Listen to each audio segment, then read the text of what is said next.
حضرت عیسیٰ علیہ السلام کی صحبت میں ایک شخص آیا. اس نے کہا حضور آپ کے ساتھ رہنا چاہتا ہوں. حضرت عیسیٰ علیہ السلام نے کہا ٹھیک ہے رہ لو.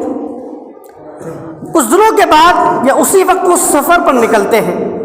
سفر پر جب نکلتے ہیں تو چلتے چلتے ایک دریا آتا ہے. دریا کے کنارے پر دونوں شخص بیٹھتے ہیں اور 3 روٹی نکالتے ہیں. ایک حضرت عیسیٰ علیہ السلام اس کو دیتے ہیں, خود کھاتے ہیں, اور ایک جب بچ جاتی ہے تو آپ پانی پینے کے لیے چلے جاتے ہیں. پانی پی کر جب حضرت عیسیٰ علیہ السلام آتے ہیں تو وہ تیسری روٹی غائب, تیسری روٹی نظر نہیں آتی. تو حضرت عیسیٰ علیہ السلام اس شخص سے پوچھتے ہیں کہ وہ تیسری روٹی کہاں گئی. تو وہ شخص کہتا ہے کہ مجھے معلوم نہیں. وہ کیا کہتا ہے؟ مجھے معلوم نہیں. دیکھو جھوٹ کس سے بولا؟ انسان جھوٹ بولنے پہ آئے تو نہ رب کو دیکھتا ہے نہ رسول کو دیکھتا ہے. وقت کا سامنے پیغمبر موجود ہے, وقت کا نبی موجود ہے, اس سے جھوٹ بول رہا ہے. بولا مجھے معلوم نہیں ہے. حضرت عیسیٰ علیہ السلام نے اس سے کچھ نہیں کہا, آگے چل دیے. چلتے چلتے ایک جنگل کے اندر آپ انٹری کرتے ہیں. جنگل کے اندر جاتے ہیں تو ایک ہرن اپنے 2 بچوں کے ساتھ جا رہی ہے. تو حضرت عیسیٰ علیہ السلام نے ان میں سے ایک بچے کو بلایا. بلانے کے بعد اس کو ذبح کیا. ذبح کرنے کے بعد اس کو بھون کر کھایا, خود بھی کھایا اور اپنے ساتھی کو بھی کھلایا. وہ کھلانے کے بعد حضرت عیسیٰ علیہ السلام نے کہا کہ ہرن کے بچے اللہ کے حکم سے زندہ ہو جا. تو وہ زندہ ہو گیا. سبحان اللہ, کھانے کے بعد زندہ ہو گیا. یہ عیسیٰ علیہ السلام کی پاور ہے, اللہ نے انہیں عطا فرمائی ہے. جب وہ زندہ ہو گیا تو پھر حضرت عیسیٰ علیہ السلام نے اس شخص سے کہا کہ تجھے اس رب کا واسطہ ہے جس نے مجھے معجزہ دیا ہے اور تجھے دکھایا ہے کہ میں نے تیرے سامنے اس ہرن کے بچے کو, کہ جو اپنی باڈی کے اعتبار سے بھی صحیح سلامت نہیں تھا, مر چکا تھا, ہم لوگ کھا چکے تھے اس کو بڑھیا بھون کر, اس کے باوجود وہ زندہ ہو گیا. تجھے اس رب کا واسطہ ہے, بتا وہ تیسری روٹی کس نے کھائی تھی یا وہ کہاں گئی تھی؟ پھر اس شخص نے کہا کہ حضور مجھے معلوم نہیں ہے. بولا ٹھیک ہے چلتی ہے, کوئی معلوم نہیں ہے. پھر آپ روانہ ہوتے ہیں. آپ آگے چلتے ہیں تو آگے چلنے کے بعد ایک دریا آتا ہے. تو حضرت عیسیٰ علیہ السلام اس شخص کا ہاتھ پکڑتے ہیں. وہ پکڑنے کے بعد پانی کے اوپر سے گزرنے لگتے ہیں, پانی کے اوپر چلنے لگتے ہیں. جب وہ پانی کو عبور کر لیتے ہیں, پانی کو کراس کر لیتے ہیں, کراس کرنے کے بعد پھر اس شخص کو کہتے ہیں کہ تجھے اس رب کا واسطہ ہے کہ جس نے مجھے معجزہ دیا اور تجھے دکھلایا کہ ہم لوگ پانی پر چل کر آئے ہیں.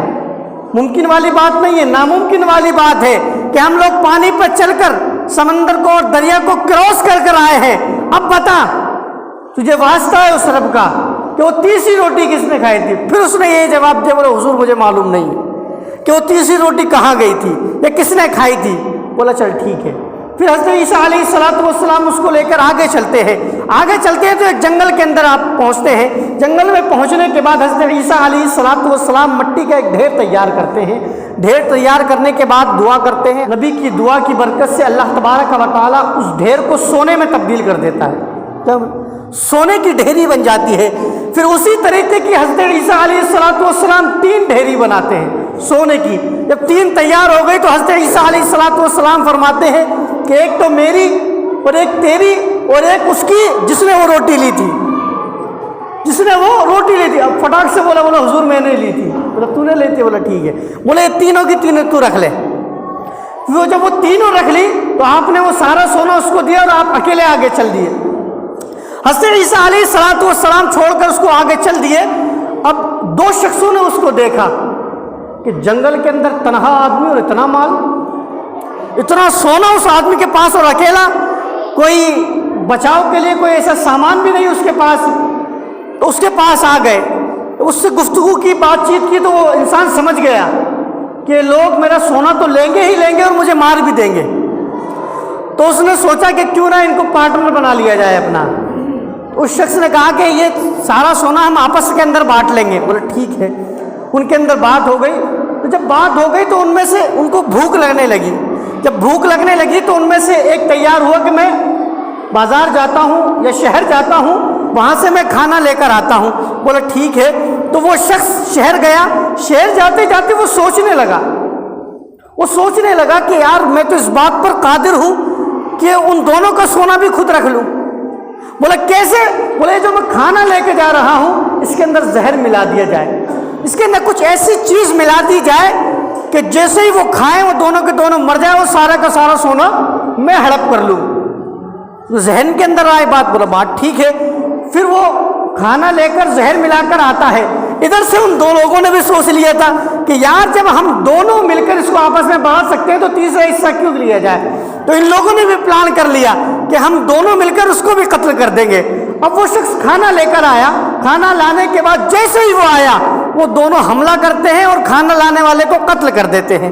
تو قتل کرنے کے بعد چونکہ یہ بھی سوچ کے آیا تھا کہ ان کو مجھے مارنا ہے، تو زہر ملا کے لایا تھا کھانے کے اندر، تو کھانا لے کے آیا تھا تو اس کو مار کے فارغ ہونے کے بعد ان لوگوں نے کھانا کھایا، کھانا کھانے کے بعد وہ بھی مر گئے، وہ بھی سارے کے سارے تینوں کے تینوں ہلاک و برباد ہو گئے، مر گئے۔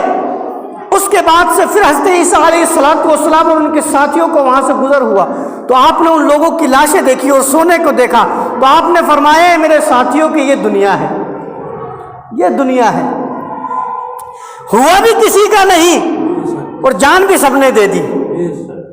تو اسی طریقے سے ہم لوگ ہیں، تیاری ہم مکمل دنیا کو حاصل کرنے کی کر رہے ہیں، پوری دنیا کے اوپر قبضہ کر لیں، پوری دنیا کو ہڑپ لیں، پوری دنیا کا مال حاصل کر لیں، بھائی کا مال بھی لے لیں، کوئی یتیم ہے تو اس کا مال بھی ہڑپ کر لیں، کوئی پڑوسی کمزور ہے تو اس کی بھی زمین دیکھ لیں۔ نائے کی دھڑی میں بے شمار ایسی زمینیں ہیں کہ جن کے اوپر لینڈ لارڈ نے قبضہ کر رکھا ہے۔ انسان یہاں خریدنے سے پہلے سوچتا ہے تھوڑے بہت پیسے دے کے کہ باؤنڈری تو کھنچواؤں تاکہ کوئی دعوے دار ہوگا تو سامنے آ جائے گا، ہوتا ہے کہ نہیں ہوتا؟ نائے کی دھڑی کے اندر 90% ہے ایسا مسئلہ کہ پیسے دیتے ہی وہ سوچتا ہے کہ مکان نہ بنواؤں لیکن باؤنڈری کھنچواؤں، اگر کوئی دعوے دار ہوگا تو سامنے آ جائے گا۔ تو یہ آج مسلمانوں کے حالات ہیں، تیاری پوری دنیا کو اپنے پاور میں اپنے قابو میں کرنے کے چکر میں ہے، لیکن بستا کچھ بھی ہاتھ میں نہیں ہے۔ انسان اتنا بے وقوف ہے کہ زندگی جانوروں والی جی رہا ہے، جانوروں والی، اور حساب کل قیامت میں انسانوں کی صف میں کھڑا ہو کر دے گا۔ یہ توجہ، یہ بات میں نے بہت کڑوی کہی ہے، بہت کڑوی کہی ہے بات یہ میں نے، لیکن یہ بات اتنی ہی سچی ہے، اتنی ہی سچی ہے۔ اس بات کو آپ جان لو، آپ جیسے بھی زندگی گزاریں حساب بڑا سخت ہونا ہے، حساب بڑا سخت ہونا ہے۔ اس لیے آپ تیاری کریں اس چیز کی کہ جس چیز کا آپ کو حساب دینا ہے۔ زندگی تو گزر ہی جانی ہے، ایک غریب کی بھی گزر جاتی ہے، ایک فقیر کی بھی گزر جاتی ہے۔